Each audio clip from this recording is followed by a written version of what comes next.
Once again, my name is Nick DeAndre. I'm the Director of Public Affairs with UPS. I'm domiciled, as we like to say in the UPS world, in Kentucky, but I also handle Tennessee. I apparently need to update my bio, so I apologize to Senator Norris, who I work with very much. And I do want to say, just in the year that I've been working in Tennessee, Senator Norris and his colleagues are really great people, and I've really enjoyed working with him and his colleagues. And the same to CSG.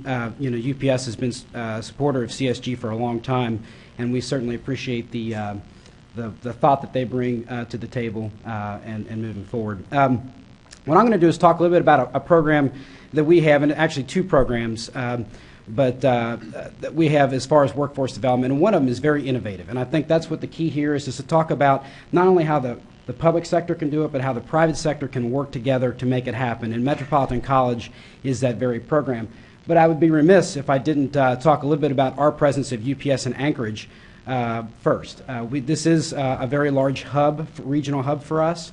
For those of you that flew into Ted Stevens Airport, you probably saw what we call our brown tails, which are airplanes off to the left side there. We have quite a facility there. I was actually out there this morning, took a tour. We are the largest airline in terms of landed weight in Anchorage. We have about 30 flights a day to and from Anchorage, and this really serves as the regional hub for air traffic and volume flowing from Louisville to Asia. So this is the stopping point for refueling and also kind of trading out containers to get in other planes before they go to Asia. So this really is a critical place for us. We actually do all of our flight training on our 747 fleet in Anchorage. Believe it or not, we actually have flight simulators that are so sophisticated that you can actually be a commercial pilot, go into one of our simulators, spend a month and a half, and be able to fly a 747 without ever taking one off the ground. So it's a really cool simulator that we have, and the pilots, of course, have to get recurrent training in those as well. We lease 40 acres from Anchorage Airport, and like I said, we really do have we have well over 450 employees here in the state, as well as about 500 domiciled pilots. So it really is a critical component for us. So what I'm going to do is talk a little bit about Worldport and the need for student workers. And that's going to be, the Worldport is really, you have to understand Worldport in order to understand the setup for why Metropolitan College and some of the workforce development initiatives that we have are so important. And then so I'm going to talk about School to Work and then Metropolitan College. But in order to set this up, Worldport is the largest fully automated pack channing facility in the world. In Louisville, we have about 130 aircraft that are flowing through there every day, primarily in the evenings between the hours of 11 and 4. And then in the afternoons, we'll have flights that are going between 11 and 3 in the afternoon. Night is next day air. The afternoon sort is 2-day air. But it's 90 football fields long. In fact, if you were to walk the perimeter of the building, it's about 7.5 miles. And no, you can't just go out there and start running around because I don't think the airport authority would like that very much. But we do have 155 miles of conveyor belts. But really, the important key there is we can sort 416,000 packages an hour, and that's all done automatic. Okay, so they for the most part, packages get touched twice. Once when they get unloaded from the plane, and once when they get put back on.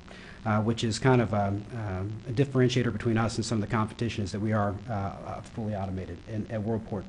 And it takes an average of 13 minutes for a package to flow through Worldport. So School to Work is a program that we have, and we were talking about pipelines, and I think that's the key here too, is to create that pipeline for education. So School to Work is primarily a program that we have for high school students that are seniors, and the key there is that it's basically a co-op where they can earn 6 hours of college credit. Because think about it, if they can get 6 hours of college credit, they're more than most likely going to go to college, right? Because they already got credit. Plus, while they're there, they can get wages just like any other employee at UPS, and we'll pay for their pay for some books and some of the other things that they need. But it really incorporates school-based learning as well as work-based learning. Because a lot of kids they come out. I can tell I was probably one of them when I was younger. You just didn't understand what work-based skills, and it's a way for them to kind of get indoctrinated early and to get them through the pipeline.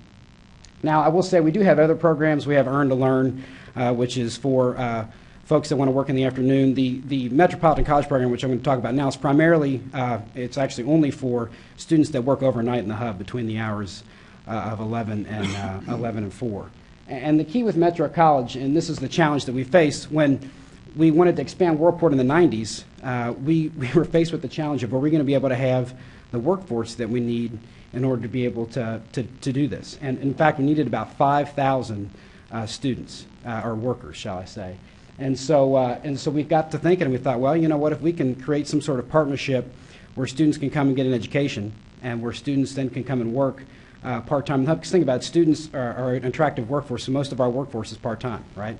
So if we can get students that want to come and work 15 to 18 hours a week and then get a wage, that'd be great. But if we can throw in the benefits of giving them an education and pay for the room and board and books, that's even better.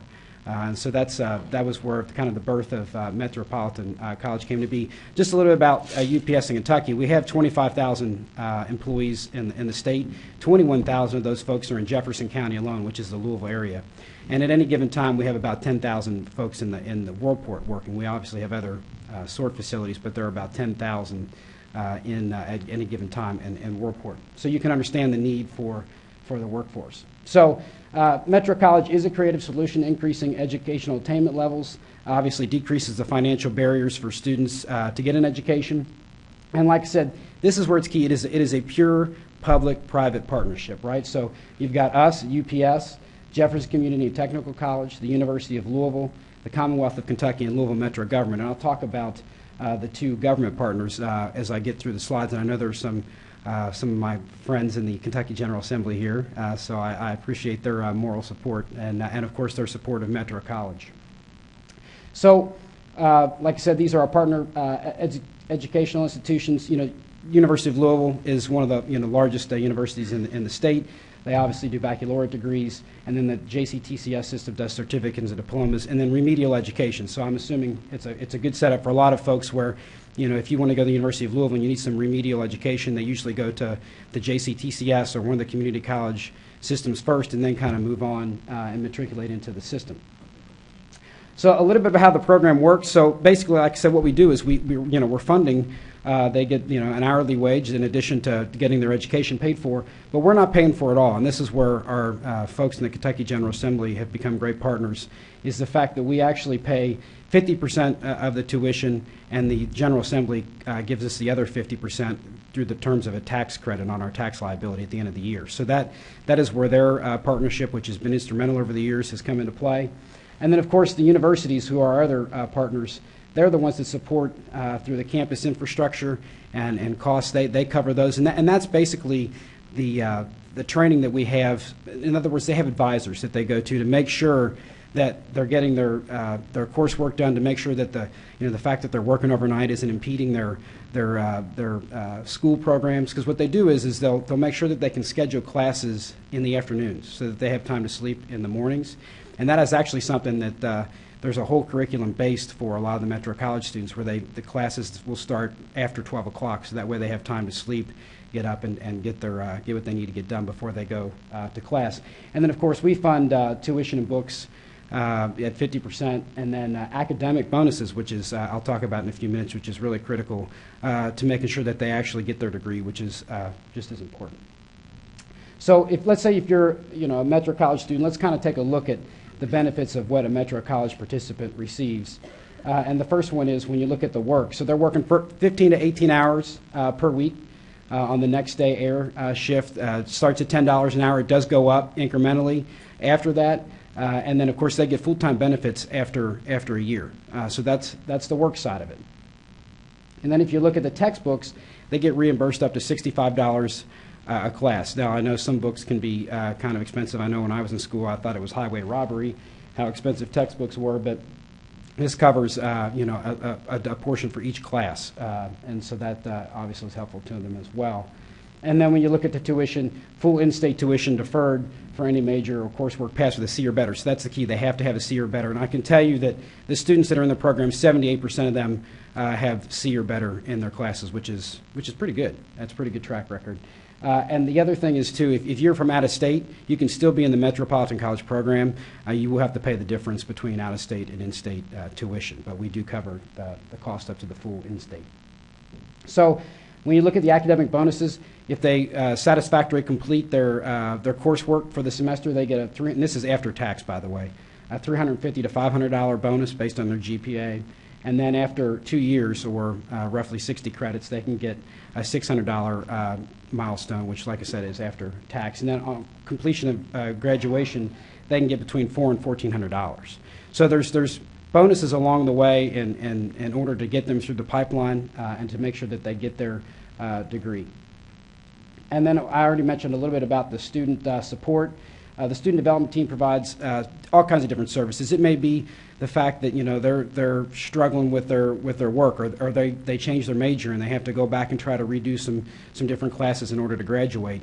There's a whole team set up to help them matriculate through the system. And then in addition to that, there's folks on the UPS side that make sure they talk to their advisor and make sure that they're working together to make sure that any issues they have are resolved, which has really been the key to the whole thing.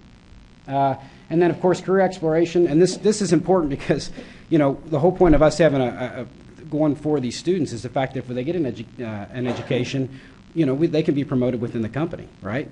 And so it creates for us to even pipeline not just education, but also to move them into the UPS system. Because as many of you may be aware, UPS has a kind of a promote within mentality, which is a great way to do things. And this is a way for them to get into the system.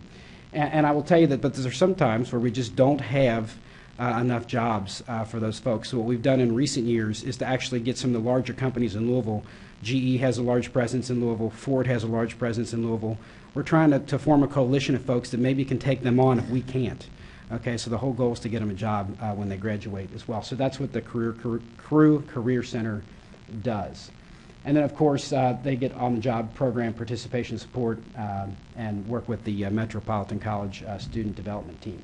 Now, I kind of have an interesting perspective on Metropolitan College because, as Senator Norris said, I actually was the Assistant Director of Government Affairs for the University of Louisville. So I get to come at it kind of from an academia standpoint and from an employer standpoint now.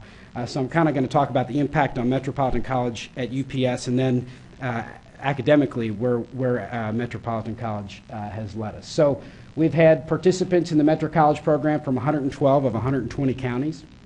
We are actively trying to get folks in those counties, those 8 counties that are missing, to get them someone into the system from there. But we do have a pretty big recruitment. I know the University of Louisville and JCTCS does a great recruitment tool for us in order to try to get students as well. This is probably the most important slide on the whole PowerPoint, because remember, at the end of the day, not only do we have to find a workforce, but we also needed to retain them. Our retainment levels for the workforce at Worldport was deplorable. It was really, it was under 40%. So as you can see, if you look at this over here, pre-Metro College, 8 weeks was the typical retention rate. Okay. Then you look at non-Metro College employee now, it's 63 weeks. With Metro College, it's 152 weeks. So that is a huge, stark, dramatic difference between the two. And as you can see here, if you look at the number on the top, this is the retention rate over the years. So if you've got 93% all the way to 89%, it's kind of been static throughout the years. But you can see non-Metropolitan College employees at UPS, it's very up and down, and it's really hard to plan a workforce, especially during peak, which is really important for us when the workforce is kind of varying like that. So really, Metropolitan College has stabilized the workforce and helped out the students at the same time. So when we look at the academic achievement, it's actually interesting. When we first started, the JCTCS system actually had a majority of the students enrolled in that program. And then over time, it's actually gone. The University of Louisville has a slight edge over students that have, participants in the program, where the Jefferson Community College system has kind of lagged off a little. This is probably another really important slide, and that's the fact that we've had 14,000 students that have participated in the program, and well over 5,000 degrees have been awarded, or certificates. And that some of them will earn more than one degree, or certificate, or certificated, whatever. But I will tell you that that's the big slide right there. And this is, the program started in '98. And those are the numbers. Cumulative number of recipients for bachelor's degrees was 2,011. Associate degrees and diplomas, roughly around 1,200.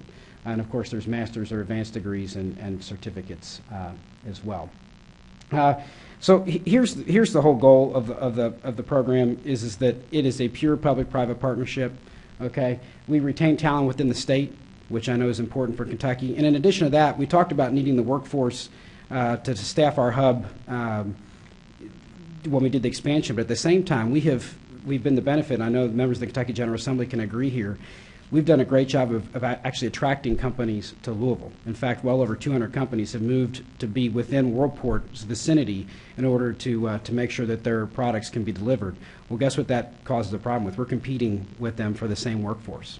So while Metropolitan College may have been important to actually get a workforce during the 90s, now it's important in order to make sure that we can keep an upper edge on making sure that we have a workforce for our nighttime sort, and Metropolitan College gives us that tool to use. It is a very competitive environment out there. Everybody knows that, and I guess I say that, you know, I'll leave you with this. We know that a program like this can't be replicated in every state, right? It would be very difficult. But at the same time, I guess the key takeaway is, and I know that Senator Norris, you're working on this with the task force, we've got to think outside the box, right? We've got to think outside the box to fix workforce development issues, to fix education issues, and this is one of those perfect examples of where the public sector, the private sector, education institutions came together and made it happen. So with that said, I thank you all. I thank CSG. Thank you, Senator Norris, and of course we'll answer any questions you all may have.